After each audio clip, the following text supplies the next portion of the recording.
The text hit like a good punch. Guest lists already locked in. That's how I found out I wasn't invited to my own brother's welcome home party. No warning. No explanation. Just silence from the people I dropped everything to support. So I vanished. Disappeared into the mountains with nothing but rage, snow, and a plan. And while they partied without me, their perfect night burned to the ground. What happened next? Even I didn't see coming. My dad brushed it off, saying it's just a reunion, when I found out I wasn't even invited to my own brother's welcome home party. So, instead of sitting around feeling sorry for myself, I booked a ski trip. A few days later, my phone started blowing up with messages from the family. I was stretched out on the couch, lazily scrolling through my phone, when a message from Dylan popped up on the screen. Hey, just a heads up, the party's this weekend. Guest lists already locked in. He followed it up with space was tight, so we had to cut it down. Hope you understand. Reading those words hit me like a cheap shot I never saw coming. Dylan, my little brother, had just gotten back from a 2-year deployment. And now he was throwing a big welcome back party, but I didn't make the list. Me, the guy who'd been there for every glitchy video call from halfway across the globe, got left out. I just stared at the message, thumb hovering over the screen, half expecting him to follow up with a just messing with you, but that message never came.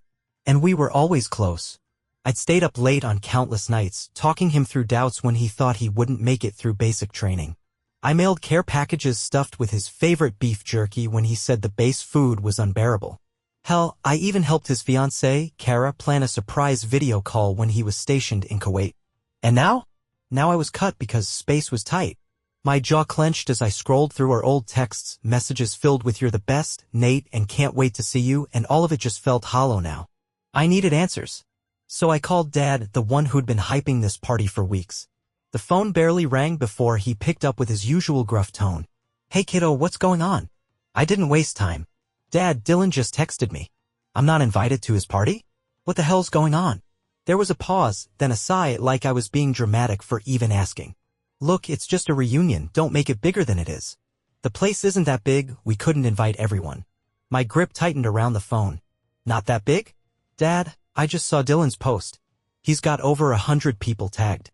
The whole crew is coming. He coughed, clearly caught off guard.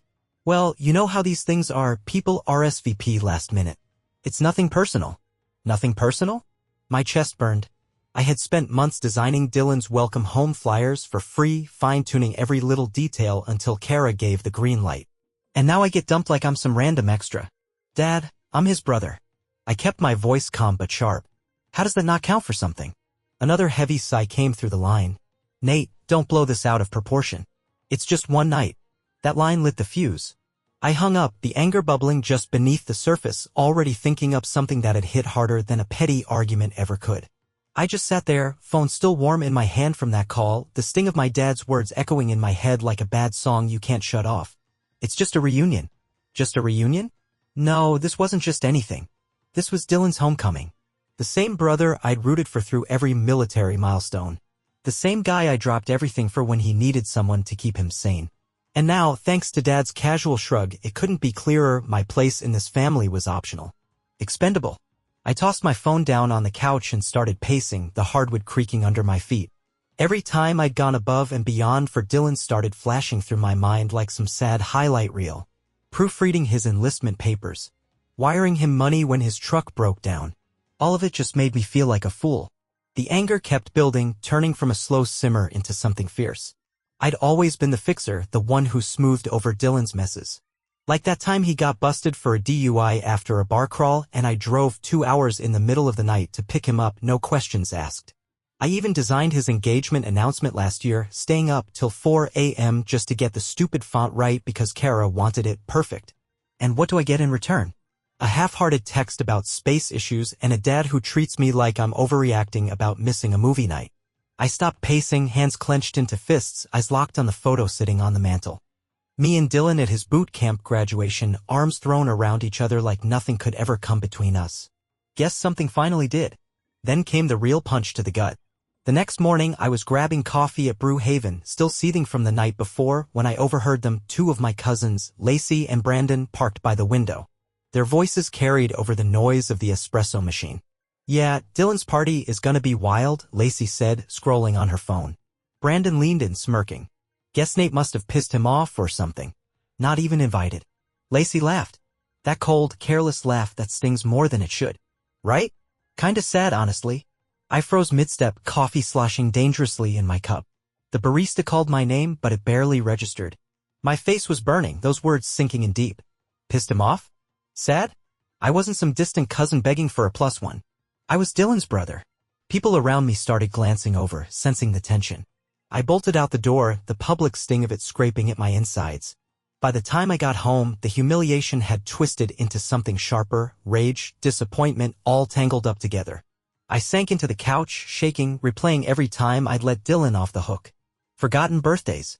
Canceling plans last minute. Only reaching out when he needed something. And Dad always telling me to be the bigger person, like my feelings were some kind of nuisance that needed to be tucked away. Hearing Lacey and Brandon gossip like that? That was the last straw. That wasn't just a private dig, it was a full-on family memo that I didn't matter. I picked up my phone, thumb hovering over Dad's contact. I wanted to call, to unleash everything I'd been holding back. But what would that even do? He'd just sigh again, tell me to calm down, and Dylan? He wouldn't even answer. Something inside me snapped. I deleted Dad's contact, opened up a travel app instead. If I wasn't good enough for Dylan's big night, I sure as hell wasn't going to sit around moping about it. I started scrolling through trips, each click giving me this weird sense of power. Hawaii? Too far. Karami? Too much chaos. Then I landed on Colorado. A ski lodge in Breckenridge. Snowy peaks, cozy cabins, absolutely perfect. So Dylan's party was on Saturday? Fine by me. While they were busy playing beer pong and pretending everything was peachy, I'd be carving through fresh powder 1,000 miles away from the family drama. I didn't hesitate, I booked the trip without a second thought. First-class flight out Friday night, a ski-in cabin with its own hot tub and the full package deal, lessons, lift passes, the whole shebang. The price made my eyes water a little, but I didn't blink. I'd spent years being the dependable older brother, always putting others first. This time, it was my turn to live a little, to treat myself without guilt. Honestly, hitting that confirm button felt like dropping a weight I didn't even realize I'd been dragging around. I called up work, burned through a few vacation days I'd been hoarding. My boss didn't even ask questions. She just said, "You've earned it," and that was that. I started tossing stuff into my suitcase, snow boots, thermal layers, that ridiculously puffy jacket I bought for a trip I never ended up taking. With each item, it felt like I was flipping the bird to every unspoken family expectation. I could already picture Dad's face when he realized I wasn't showing up to beg for forgiveness. I imagined Dylan scratching his head, trying to figure out why I'd ghosted him completely. Let them stew. I was done explaining myself. Thursday night, I couldn't sleep. My mind was buzzing like I'd downed 3 energy drinks. I sat at my desk, sketching out a quick view of the lodge, sharp mountain peaks, smoke curling from chimneys, the kind of cozy scene you see in holiday commercials. I figured I'd post it later, maybe add a cheeky caption. Then my phone lit up. It was Mom. "Heard you're upset about the party. Dad says it's no big deal, just come anyway." I let out a dry laugh. Come anyway? Like a half-hearted pity invite would somehow make everything okay? I didn't bother answering. Just kept sketching, pressing the pencil harder with each stroke until the lines turned dark and jagged. Another ping. This one from Dylan. "Dude, you're not seriously mad, are you? It's just a party." There it was again, that phrase, like it was supposed to erase everything. Just a party. I slammed the pencil down, snatched up my laptop, and upgraded the trip. First class both ways. Private ski instructor. If I was doing this, I was going all in. Friday morning rolled around. I stood in the kitchen, sipping hot coffee, suitcase by the door like a silent companion. My flight was in 6 hours. While Dylan's friends were probably setting up balloons and chilling beers, I'd be up in the clouds, out of reach. I pulled up Instagram, typed out a post, "When you don't make the list, you make your own plans." Scheduled it to go live mid-flight. No need to ruin the surprise. Let the shock land after I was already gone. The cab honked outside, and I grabbed my bag, a slow grin tugging at the corners of my mouth.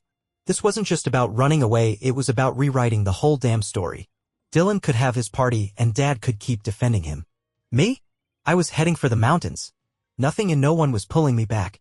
Stepping off the plane in Denver, the cold air hit me like a fresh start. I wheeled my suitcase through the terminal, feeling lighter than I had in weeks. That first-class flight? Worth every cent. Warm towels, a smooth glass of bourbon, and enough legroom to stretch out like royalty. I posted that scheduled selfie mid-flight, a picture of me by the window, clouds stretched out like cotton candy below. Captioned it, "When you don't make the list, you make your own plans." No tags. No explanation. Just a quiet, confident flex. By the time I landed, my phone was buzzing like crazy. I didn't check it. Didn't need to. I was 1,500 miles from the chaos, and I planned to enjoy every second of it. Outside, a sleek shuttle van waited, Breckenridge Lodge stenciled neatly on the side. The driver, a friendly older guy with a graying beard and a warm smile, tossed my suitcase into the back and handed me a cold bottle of water. "First time skiing here?" he asked as we pulled away, the Rocky Mountains rising up ahead like jagged teeth cutting into the sky. "Yeah," I said, leaning back in my seat. Needed a change of pace. He nodded, didn't press, just pointed out some of the peaks as the road climbed. I let his voice wash over me, the tightness in my chest finally starting to ease with each mile we put between me and everything I'd left behind. The lodge was something straight out of a snow globe. Big timber beams, a stone fireplace crackling with glowing embers, and windows that looked like they'd been carved into the mountainside. At the front desk, a cheerful woman named Tara handed me a key card and a steaming mug of mulled wine. "Slopeside cabin, just like you booked," she said. "Lifts right outside your door. Enjoy." I gave her a quick nod of thanks, grabbed my bag, and headed out. The snow crunched under my boots as I walked toward the cabin. And man, the place was unreal. There was a massive king bed layered with thick flannel blankets, a gas fireplace that flickered to life with a remote, and an entire wall made of glass, framing the mountain as the sky faded into pink and gold. I dropped my bag, cracked open the wine I'd snagged in the lobby, and stepped out onto the private deck. The cold nipped at my face, but the view? God, the view was worth every damn penny. I sank into a cushy armchair beside the fireplace, the warmth sinking into my bones as I scrolled through the first wave of reactions to my post. My cousin Tara, not the lodge clerk, the cool one, dropped a fire emoji and added, "Living your best life, I see." An old buddy from college chimed in with, "Bro, where's my invite?" And then there was Uncle Russ, the lovable family oddball, who wrote, "Savage move, kid. Should've cut ties ages ago." I couldn't help but grin, wine glass in hand, letting that small, delicious flicker of pettiness settle into my chest like a warm ember. Then Dad's message popped up on my screen, "You're being selfish, Nate. This is Dylan's night." Selfish? After they tossed me aside like I didn't even matter? I swiped the notification away without responding. Not worth my energy. A few seconds later, another ping, this time from Mom, "Please don't make this into a thing." Too late. It was already a thing. And for once, I was the one steering the ship. Saturday morning rolled around, and while Dylan's party was probably just kicking off, cheap beer flowing, awkward speeches slurring, I was gearing up for my first ski lesson.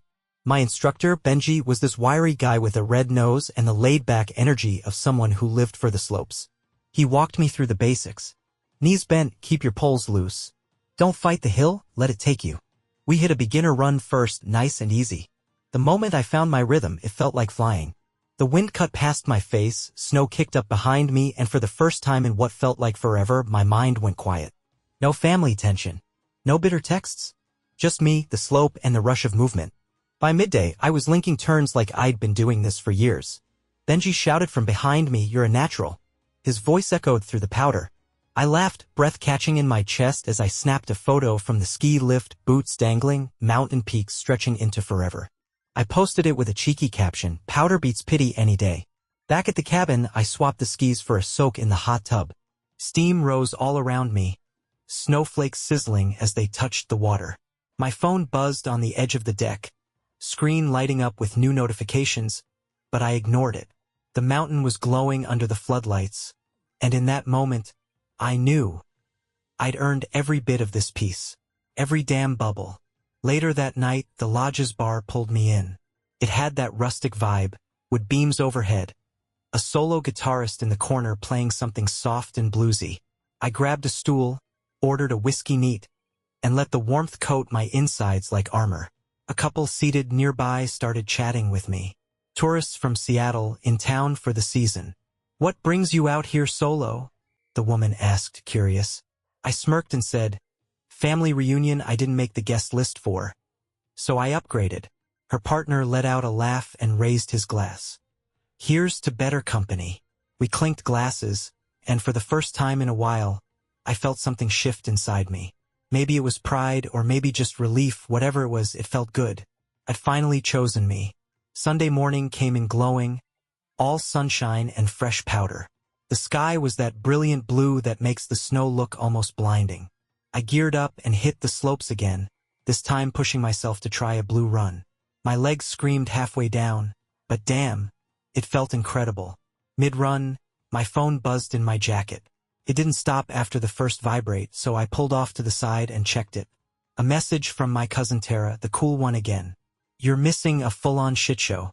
Call me if you want the tea."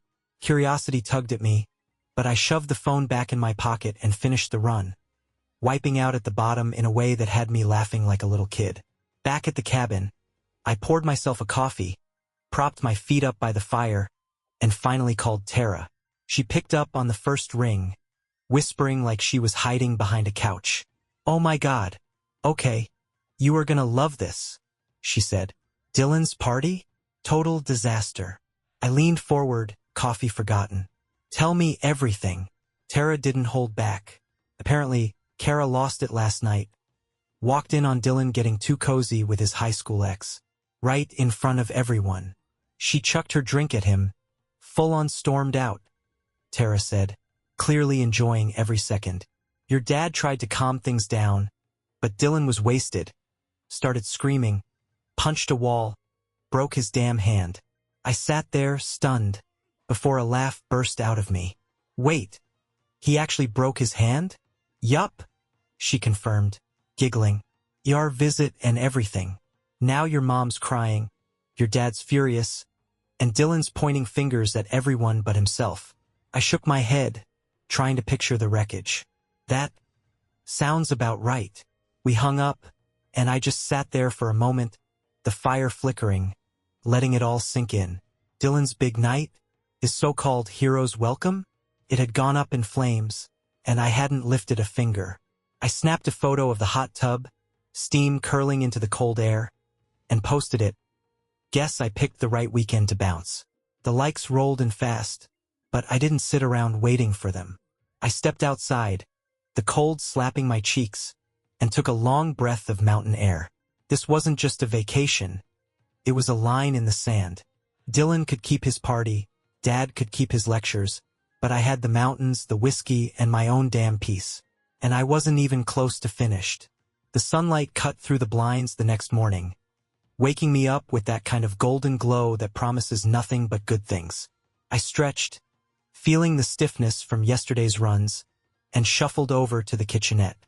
As the coffee maker hissed and gurgled, I replayed Tara's call in my mind. Dylan's drama, Kara's meltdown, the broken hand. It all felt like poetic justice, like the universe had finally evened the score. I stepped out onto the deck with a hot mug, the mountain looming ahead in all its stillness, completely unbothered by everything unraveling back home. I sipped slowly, letting it all soak in. I'd muted my notifications after Tara's call, but curiosity started to scratch at me. I grabbed my phone off the charger, thumbed through the lock screen. My latest post, "Guess I picked the right weekend to bounce," had blown up. Laughing emojis from cousins, legend comments from coworkers. Even a high school acquaintance wrote, "You're my hero." Then came the flood of family texts. "Mom, Nate, please call me. Things are out of control. Dad, this isn't funny anymore. Dylan's hurt. Dylan, dude, where are you? Everything went to hell last night."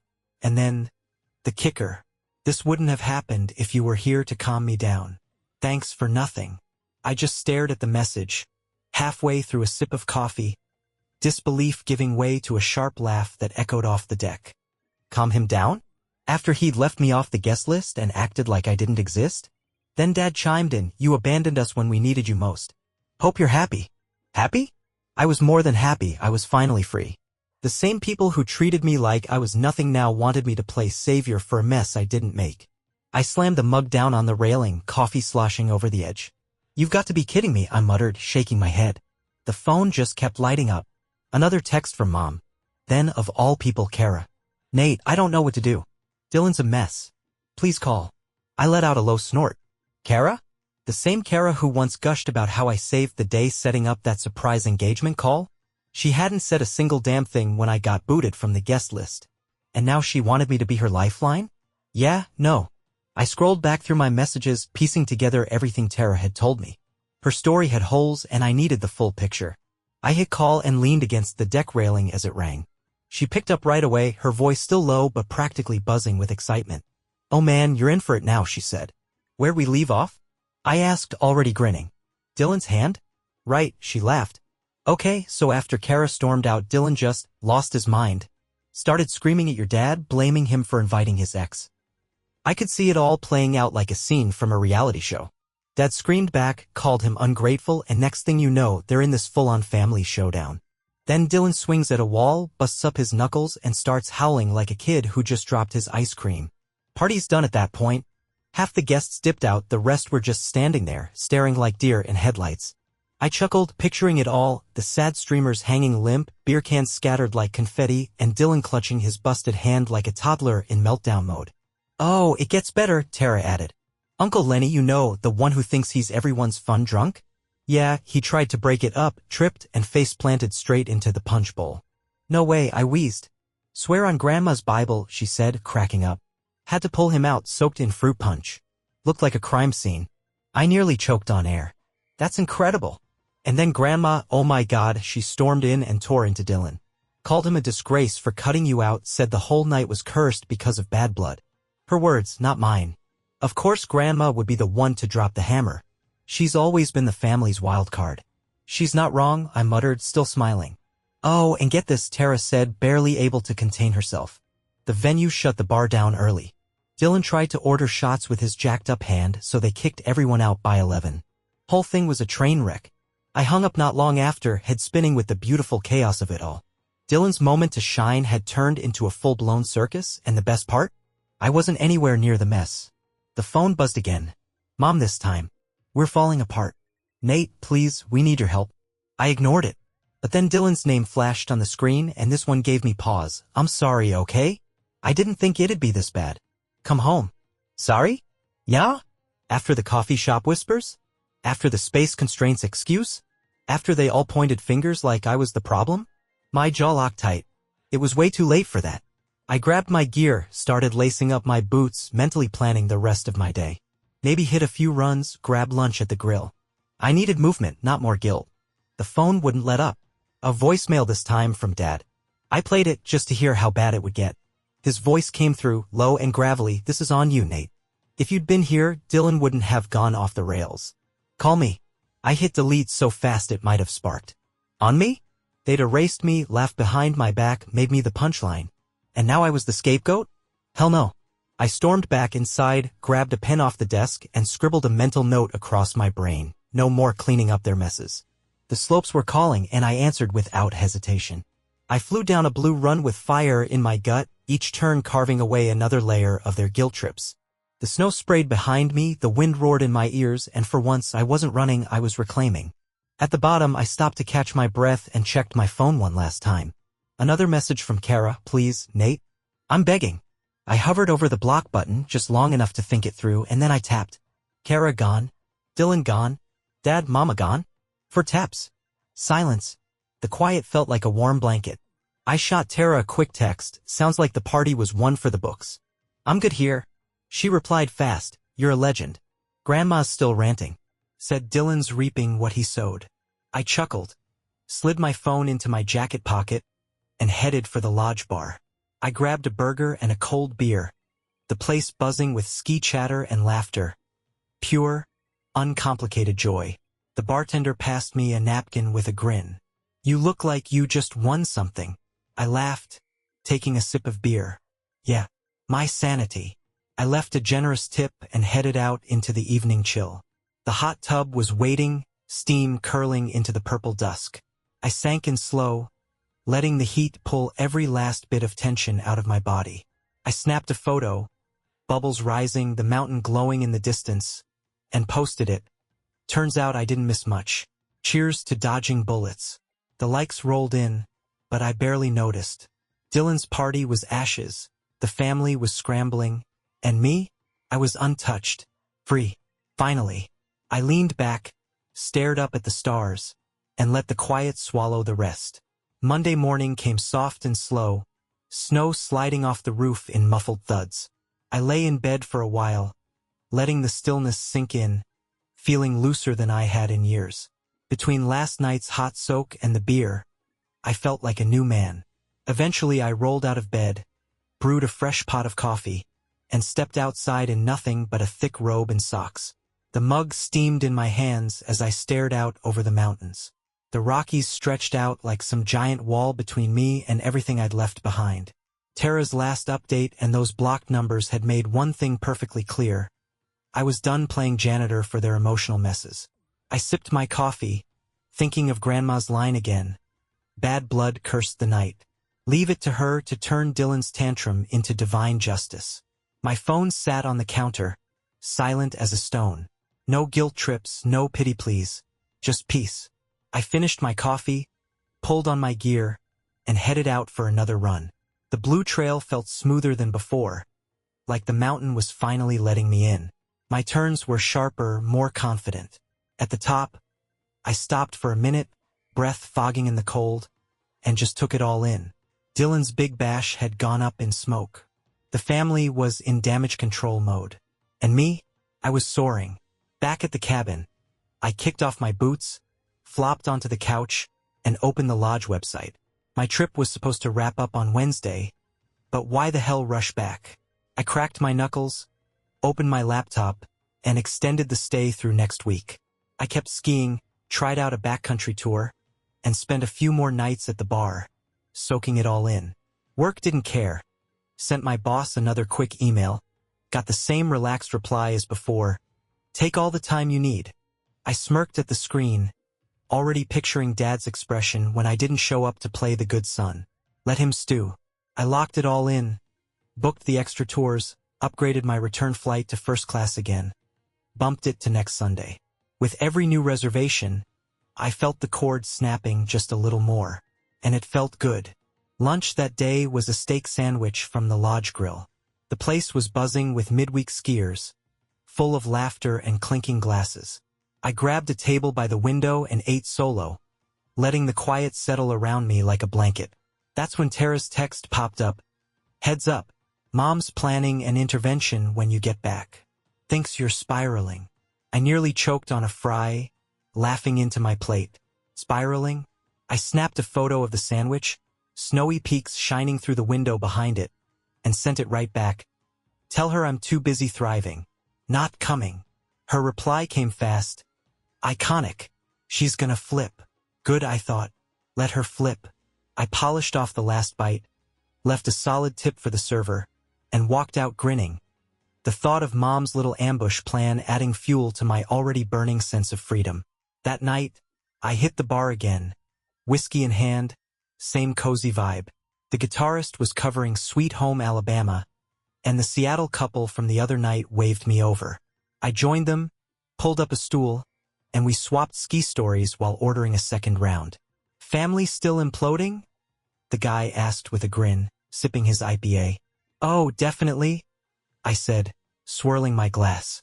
Grandma's calling it divine justice. I'm calling it dodging a damn bullet. The woman raised her drink. To dodging bullets, she said. We clinked glasses, and I felt something loosen deep in my chest. Like the final strands of guilt had finally snapped free. These people didn't know my family. No baggage, no history, no judgment. Just good vibes and new memories. Honestly, it felt better than any reunion ever could. Tuesday, I took the backcountry tour. Our guide led us deep into untouched snow, winding through silent forests and wide open hills. The only sounds were the soft crunch of skis and my own breath, clouding in the crisp air. At the top of the summit, I paused, pulled out my phone, and snapped a photo of the endless white stretching into the horizon. I posted it with a caption that felt more true than anything I'd ever written. 0 regrets. 100% peace. None of the family saw it, those numbers were still blocked and staying that way. But the likes poured in from friends, from Tara, even Uncle Russ dropped a comment, keep rubbing it in, kid. So I did. Then, for the final flourish, I sent one last message to Mom and Dylan, enjoy your intervention. I'll be busy dodging the mess you made. Then I shut it all down, blocked the replies. No more arguments. No more guilt. I was done. For real this time. By Wednesday, I was stretched out in the cabin, feet up by the fire, book in hand, feeling a level of freedom I didn't even know I'd been craving. No Dylan, no guilt-tripping texts from Mom. Dad's tired lectures were just background noise now, ghosts fading behind the falling snow. I raised my coffee mug toward the mountain, a quiet toast to the best damn decision I'd ever made. Let them scramble. I had powder. I had peace. I had myself back. No regrets. Only triumph.